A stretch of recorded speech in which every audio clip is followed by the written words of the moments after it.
the city of Arrakeen, Dune.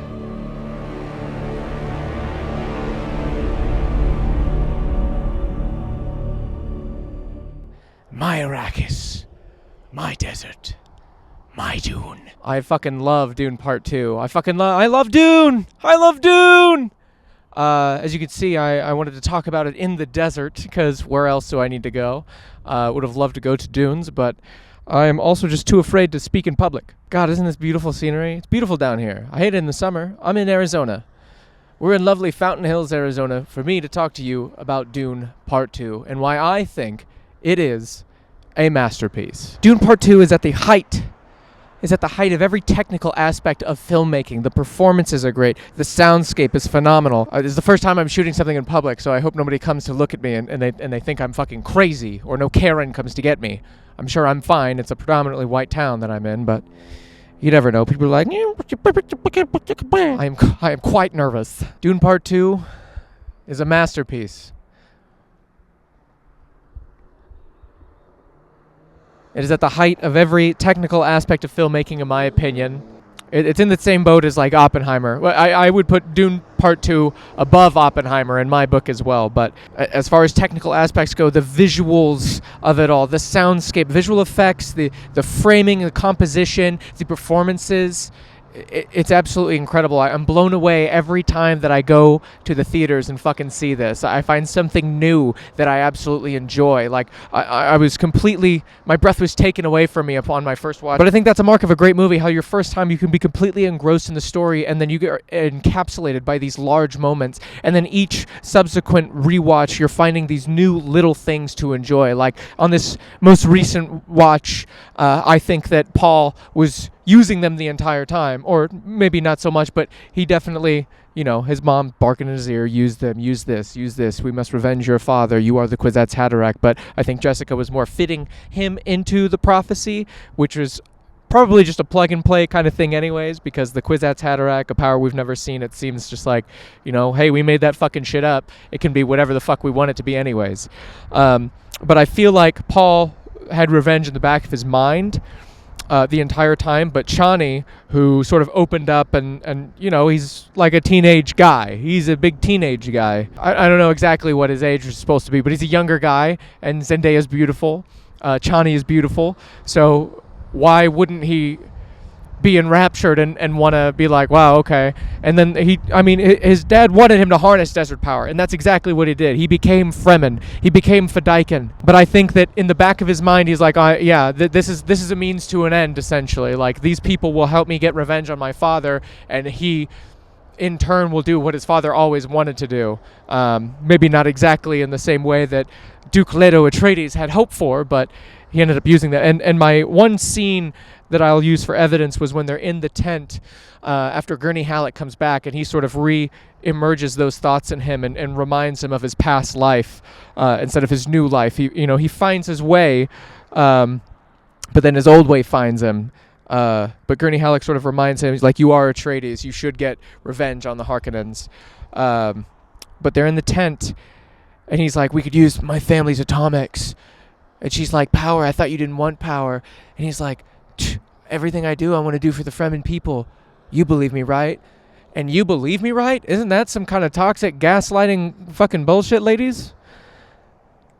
Yeah, that's my evidence-based reasoning, even though it's not completely evidence, but that's a scene that made me feel like that. Because I think in the books, he definitely uses them. And I'm only about 300 pages in, so he's not even like engrossed in Fremen culture yet, and I haven't seen Duke Leto's death yet, but everything is great. I really wish that it could have gotten a series. But Dune Part 2 is a goddamn masterpiece, where Dune Part 1 is an underhand pitch.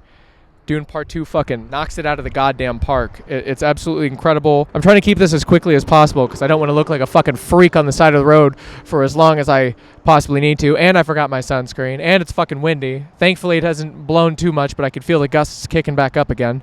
It's a goddamn gorgeous day out. Masterpiece, masterpiece. I don't like to throw that word around a lot, and I never really did. There's only one movie that after I first watched it, I thought it was a masterpiece, and that was Her. And I still haven't gone back to revisit that because I let that sit and ruminate, and I love Joaquin. He's a fucking man. But masterpiece, I think Dune Part 2 is a textbook definition of that. You have all of these masters of their crafts, Hans Zimmer, Greg Fraser, Denis Villeneuve coming together, and even the costume design, like everybody is at the top of their fucking game, and I think everybody's bringing it out of everybody. Everybody's so serious and has such a respect for the source material that it's hard not to see the love and care that went into this project. They really carefully crafted a beautiful world, and I'm excited to have been jumping into it over and over again. I've seen it 3 times now, and I want to see it 3 times more, honestly, before it leaves theaters. As I said back in my other Dune rant, my incoherent one, this one's my coherent thoughts. I actually made an outline. I wrote an essay, but anytime I write something and try to read it, it doesn't quite come out the way that I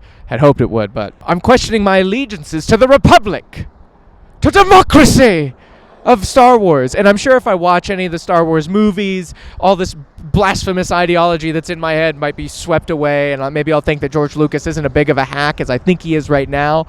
But Dune Part 2 is, well, Dune just in general. I'm ingesting every video essay about the movie, the TV shows, and the books that I can. Any Rebecca Ferguson interview that comes my way, I must, humana, aruga.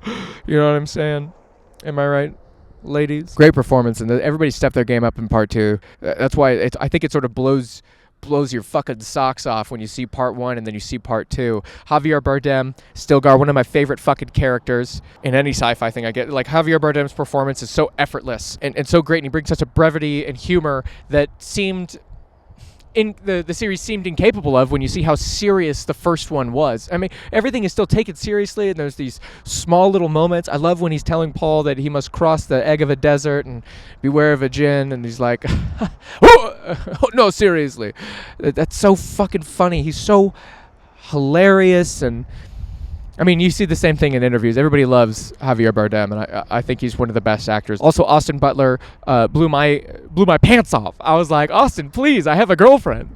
But I think he could be the next great character actor. Like, Daniel Day-Lewis comes to mind when I'm seeing Austin Butler now. Like, obviously, they're different people, but I could see his career heading in that direction. Like, he's really, like, both, like, this movie invigorated me with the love for filmmaking that I thought was that I haven't had since I was like in middle school when I was making just stupid shit. Like, now I really want to go out and do the stuff. Like, I want to study this movie, and I think film students will study this movie, and professors will study it for generations, because it is like, you know, he's taken the lessons that he's learned from all previous films, and now here we are, the pinnacle, the penultimate of Denis Villeneuve. I'm excited to see what he might have next. You know, it's almost harsh to say like this is incredible.